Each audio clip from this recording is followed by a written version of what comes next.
Welcome on in, everybody, to the All Aussie Rules YouTube channel.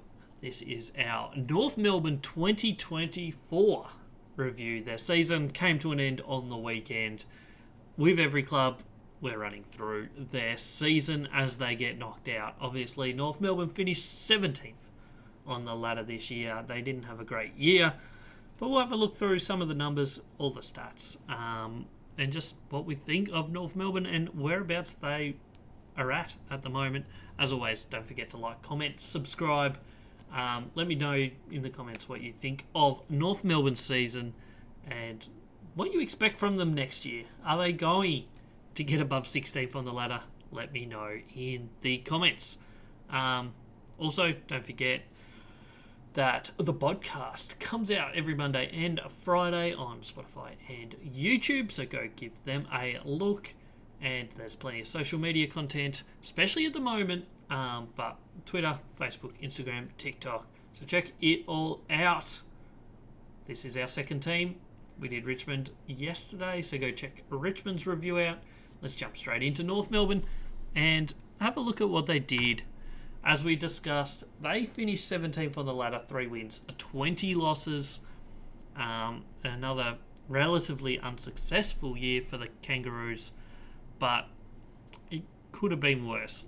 Where they were at halfway mark, it definitely could have been worse. Let's have a look through their season game by game. It started, I wouldn't say terribly. Their first couple of weeks were okay. GWS, they lost by 39, which isn't too bad. GWS obviously won their first 5 or 6 games, so it's not a terrible result. Week 2 against Fremantle at Marvel, they actually were leading that for most of the first half. Lost by 26, so not a bad result. Carlton, they got smacked by 56. Then Brisbane in the gather round wasn't great, 70-point loss. Geelong, they lost by 75. Again, not too great.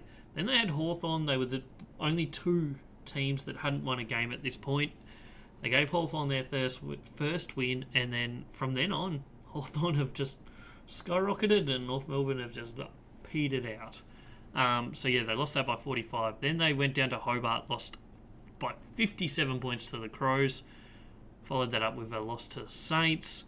Got smacked by Gold Coast up in Darwin. Then went back to Marvel, got comfortably beaten by the Bombers and Port Adelaide. They went into their bye with not a lot of hope. Their season was really struggling. As you can see, the closest they'd really got to anyone was 26 points to Fremantle in round 2.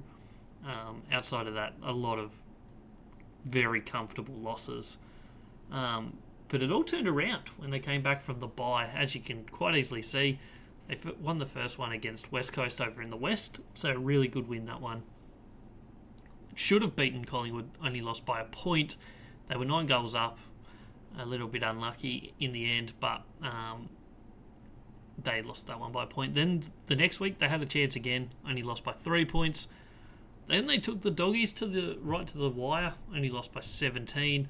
And then they beat Gold Coast by 4 points. So they went 2 out of 5 wins straight out of the bye, and quite easily could have been 4 out of 5 wins. So that would have made their season look a lot better, but overall still pretty good.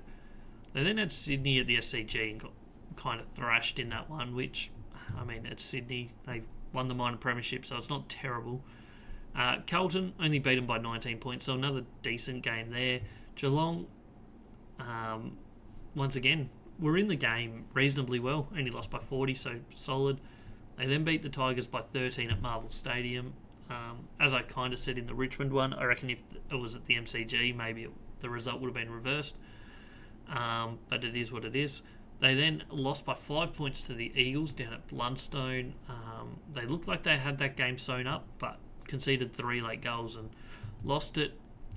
So they finished the year after that with their 2 worst games of the year. Got beaten by Bulldogs by 96, and then round 24 against Hawthorn, lost by 124 in what was one of their worst, if not their worst performances of recent memory. It was quite a poor result for them. which kind of puts a dampener on their second half of the season, because their second half of the season had been really good up until that point. Rounds 13 through 22, they won 3 games. They lost 3 goals by less than a kick, and were competitive in pretty much all of them except for the Sydney game. So a really good second half of the season outside of those last 2 weeks, which you can kind of understand. It's a youngish team.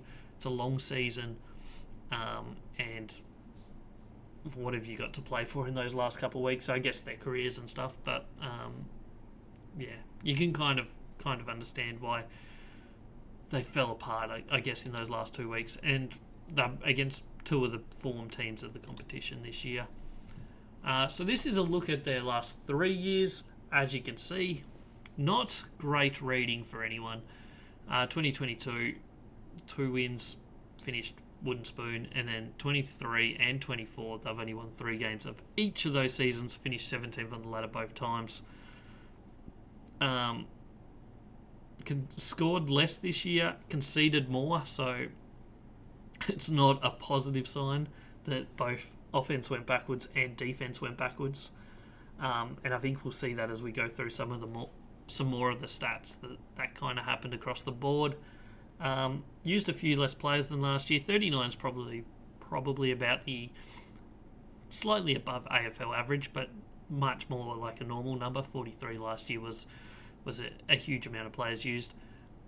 They did lose a little bit of age and experience from last season towards this year, as you can see. Almost a year younger and almost 20 games less, mainly due to due to 2 players leaving, Todd Goldstein and Ben Mackay. But we'll get into those later on in the episode. But yeah, it's not great reading, that the fact that the numbers do kind of go backwards again from last year. A lot of stats on this page, probably too much if we're being honest, but just it kind of emphasises where they're at. As you can see, last year their difference was minus 28.7 points per game. That's extended out to minus 40.5 this year, so that's more than 2 goal difference. Right on 2 goal difference basically, worse off than they were last year, which is not a great starting point. They are the most accurate team in the competition, which is just as well, because otherwise it could have been a lot worse for them, I think. They got a lot more of the ball this year, but it didn't really help them much. Inside 50s went backwards in terms of last year. Their ability to rebound 50 is pretty good, to be honest. Metres gained stayed about the same, certainly a lot better than 2022. Turnover game, pretty similar. They didn't force as many turnovers, which I guess isn't great, but they weren't conceding more turnovers. Contested footy kind of improved. Uncontested footy certainly improved, numbers-wise, but that's not the most important stat in the world. Hardball gets is solid. Loose ball gets is not great. Clearance game definitely improved. Their forward efficiency got worse, and their defensive efficiency also got worse. Both of those numbers worse than even 2022, which was a pretty poor year for them. So those numbers not looking too great for them. What else is there? Anything else there? Nothing too exciting from the rest of the stats. Obviously, ruck numbers very similar, and which is a positive for them, because obviously Goldstein left. Tristan Xerri came in, who had a great year without a doubt. His ruck work was as good as Goldstein, and he's a better player around the ground these days than what Goldstein was offering. So that's a positive for them there. We'll get into individual players shortly, but just interesting to see that number there. So this is their scoring source for the last 3 years.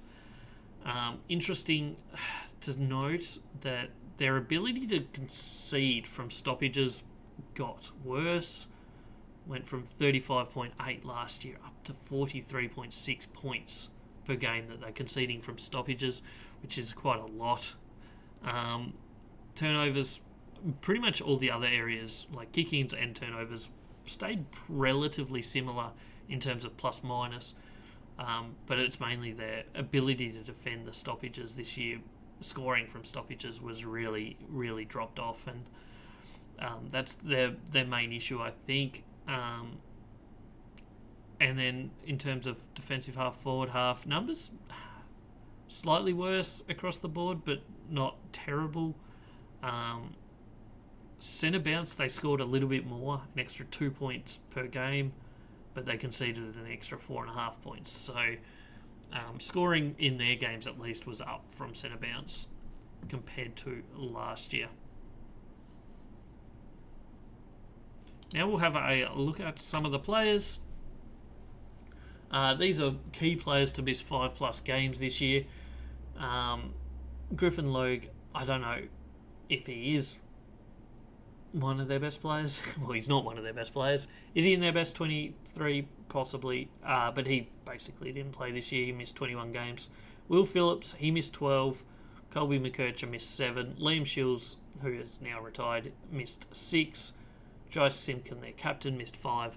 Wardlaw and Zach Fisher also missed 5. So not huge numbers when you compare it to yesterday's episode with Richmond. They had a huge amount of players that all had a lot of games missed.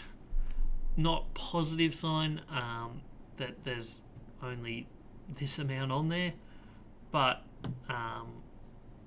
that was their season, I guess. A look at their highest rated players by position. We'll start at the key defence line. Charlie Coburn, who has certainly improved from last year's numbers. The rating and 2023 ratings are the official AFL ratings for the season. So Charlie Coburn has certainly improved, which is a positive. Obviously, a bit of a hole was left by Ben Mackay leaving, so their key defenders really had to step up, and I think Charlie Coburn did a really solid job. A bit more, if he improves again into next year, he could be a very, very good asset for them. Aidan Corr slightly down on last year, and Callan Dawson slightly up. So some positives in their backline. It's not terrible. Key forward, Nick Larkey's pretty much their main key forward, obviously. Wasn't as good this year, I don't think. He had a few games where he's really good. He was very good in the first quarter against Collingwood. I think he kicked 4 goals that day. He was good against West Coast over in the West. He had his moments, but I think overall he wasn't as good as last season. Their medium defenders is probably where they are strongest. Harry Sheasel was outstanding this year, all year long. Definitely one of their top 2 players this year. He was very good. Colby McKercher in his first year had a solid year, showed some good signs. Luke McDonald was okay compared to last year, same with Zach Fisher. Darcy Tucker was slightly down on last year, nothing too great. Their medium forwards did not show much. Serha slightly down. Jaden Stevenson missed a lot of games. He probably should have been on that last list, but most of the games he missed were certainly not due to injuries. He was just playing VFL. Paul Curtis, he was much the same as last year, so nothing exciting. Jai Simpkin missed start of the season, came into the team, had good moments. He was really good in round 24 against Hawthorn. He was pretty much their only good player, but overall slightly down on last year. Midfielders, Luke Davies-Yanaki was really good this year, no better than last year though. George Wardlaw improved, which is a good sign, as did Tom Powell. He was good this year. And then Will Phillips dropped off a bit, and Bailey Scott didn't show much improvement. And then obviously the biggest improvement of the year, and arguably their best player this year, Tristan Xerri. I think he should win the BNF. I don't know how their BNF scoring works, but I personally think Xerri wins it, Sheasel second, and then Luke Davies-Yanaki third in terms of who was actual best players, but maybe Luke Davies-Yanaki played an extra 2 games, so he probably might jump Harry Sheasel into second, depending on how their voting system works. But yeah, Tristan Xerri was outstanding. Potentially an All-Australian this year. We'll see what happens with that. I think I can't remember. I have done ruckman for All Australian. He's certainly in either my first or second team for All Australian. That video will be coming out on Thursday morning, so check that out on my YouTube channel. We'll be having all my All Australian first team and second team picks going live Thursday morning this week. So not great rating for them. Obviously, some good young players improved. Mainly speaking in Tristan Xerri. He's only 26, I think. Harry Sheasel improved. He's going to be an outstanding player. He's got a lot more midfield time this year, and his numbers really showed that is going to be a positive move for him. Colby McKercher, if he improves on this year's efforts next year, gets that rating up to like a 12 or so, he could be really good for them. Obviously, Luke Davies-Yanaki, if he stays, there's talk that he might be leaving, but if he stays, he'll be good. I think the main issue with him is sometimes he turns it over a bit too much. And George Wardlord showed good improvement this year, so if he improves again on that and gets his number up somewhere around about where Sheasel was this year, there's no reason that they can't really start to look more like an AFL team. So this final slide is players that are missing that didn't play for North Melbourne this year that were on their list last year. Not everybody, but everyone that rated above, I think, a 7 last year. So Taron Thomas, obviously, his rating last year, I think he only played like 8 or so games, but was pretty high at a 14.3. He obviously is banned from AFL this year through whatever reasons. We won't get into it, but obviously costly for North Melbourne. He is a solid player that showed a lot of potential, and obviously he's just gone from the system and hurt them. Todd Goldstein last year was in the ruck. As you can see, his rating was 13.8, which is below what Tristan Xerri bought this year, so not too bad of a loss that one. And Todd Goldstein's gone to Essendon obviously this year. His rating's lower than what it was last year, so not a bad move, that one. In fact, probably a net positive for North Melbourne, I think, in most regards. Ben Cunnington obviously rated okay last year. He retired. Ben Mackay also went to Essendon. This one probably did hurt him. It has allowed players like Charlie Comben to improve and develop a bit better. But Ben Mackay's gone there and improved on last year's performance at least. I will be running full numbers later, maybe through the Essendon episode, to see exactly if it was better than other years that he's had, but it was certainly better than last year. Jack Siebel retired and Aaron Hall also retired last year. So yeah, tough season for Kangaroos in all honesty. It's going to be still a while before you fully see them, I think, competing in finals. A couple more retirees for them. Liam Shields has retired after, I think, 2 seasons at the Kangaroos. I'm not sure if anyone else has announced their retirement yet. I don't know if anyone else will. But it's going to be a tough road. They do have some good young players, as we said. So there's no reason that in the right environment that this team can't do a big bounce like, say, Hawthorn have. It's all about culture, I think, at this point. They lack that experience, I think, which might hurt them in the long run. But at the same time, they've got some really good young talent, and they just need to find a way, I guess, to get that culture. It's got to be a culture thing, I think, for them. A lot of players looked very beaten on the weekend against Hawthorn, which is understandable. Their season was done, and they were getting beaten by 100 points, but it wasn't a good sign. I think they need to find a way to try and tap into like the sort of culture that Hawthorn this year, Collingwood have brought in last year, a couple other teams that really enjoy their football. Every single player, you can tell, always wants to be there. Whether it's training, whether it's games, having fun, celebrating everything together. on the field, off the field, just really building that sort of culture. And you never know, maybe if they're enjoying it, they can get some confidence and start winning some games. I think in the short term, a successful season next year is probably 7 wins. Anything less than 7 wins for like the 4th or 5th year in a row, I think is pretty bad result for them. They need to find a way to get at least 7 wins. The competition is so close these days. If they don't start doing it soon, they're just going to fall even further behind. Put more pressure on the coach, more pressure on all the players. So they need to find a way to build that culture, that really celebrate everything, because otherwise they're going to be battling away for a long period into the future. That's about all I have to say for North Melbourne. Hopefully they can bounce back next year. For North supporters, they've had a tough few years. It's been a long time since I've had sustained success. They had a couple prelim appearances in the 2010 era, 2010 to 2016-ish era.